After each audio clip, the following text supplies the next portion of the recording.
कुर्मी विधानसभा seat पर उपचुनाव को लेकर के प्रचार का आज अंतिम दिन है।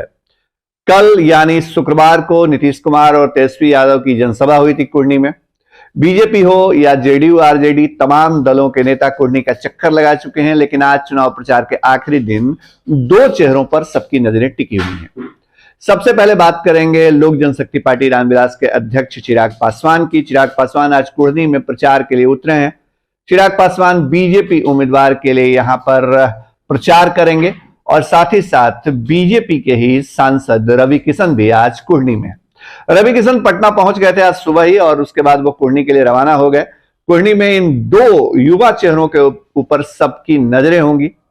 इस वक्त इस कुर्नी में चुनावी माहौल बिल्कुल दिलचस्प बना हुआ है, क्योंकि सीधी टक्कर भले ही भारतीय जनता पार्टी और जेडीयू उम्मीदवार के बीच बताई जा रही हो, लेकिन दो अन्य उम्मीदवारों ने इस लड़ाई को चौतरफा बना दिया है और ये दोनों उम्मीदवार जितना वोट लाएंगे वही तय करेगा कि कुर्नी का विजेता कौन है।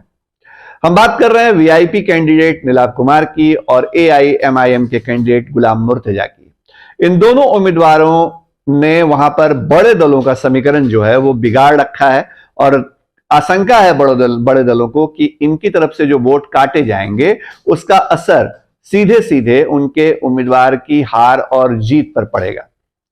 वीआईपी जो है यानी वीआईपी के नेता मुकेश सहनी कुर्नी में माछ भात का नारा देकर उतरे हैं। माछ भात से मतलब यह हुआ कि उनकी तरफ से जो कैंडिडेट मैदान में उतारे गए हैं नीलाभ कुमार, वो भूमिहार जाति से हैं। यानी सहनी इस बार भूमिहार और सहनी वोटर्स के जरिए कुर्नी में कमाल करना चाहते हैं।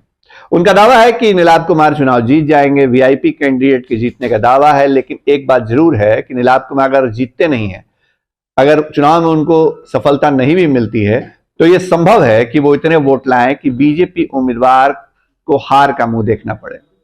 उधर लगातार बिहार विधानसभा चुनाव से लेकर उपचुनाव तक में एआईएमआईएम फैक्टर भी देखने को मिला है।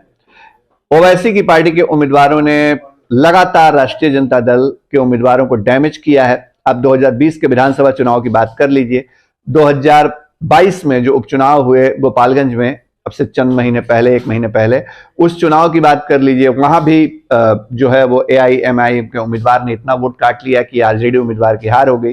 तो इस बार फिर आशंका है कि जो ओवैसी की पार्टी के उम्मीदवार हैं वो कुर्नी में महागठबंधन के उम्मीदवार मनोज कुशवाहा का समीकरण बिगाड़ सकते हैं। सबसे बड़ा दारोमदार है बीजेपी की तरफ से चिराग पासवान के ऊपर। चिराग पासवान अगर वाकई वोट ट्रांसफर करा पाते हैं अपने समाज के लोगों का या उन वोटर्स का जो लोक जनशक्ति पार्टी या रामविलास पासवान के साथ इंटैक्ट माने जाते हैं, तो बीजेपी को कुर्नी में फायदा मिल सकता है। चिराग पासवान को बीजेपी ने पिछली दफे ही चुनाव मैदान में उतार दिया था। मोकामा और गोपालगंज में वो गए थे और अब कुर्नी में आज प्रचार कर रहे हैं। तमाम नेताओं के दावे, वादे और प्रचार के बाद आज जब शोर थमेगा तो 5 दिसंबर को मतदान होंगे और मतदान के बाद जब नतीजे आएंगे तो मालूम पड़ेगा कि किसका सिक्का सही पड़ा और कौन औंधे मुंह गिर गया। तमाम रिपोर्ट, तमाम खबरें आपको हम फर्स्ट बिहार पे इसी तरह दिखाते रहते हैं। हमारी खबर कैसी लगी कमेंट बॉक्स में जरूर बताइएगा। नमस्कार।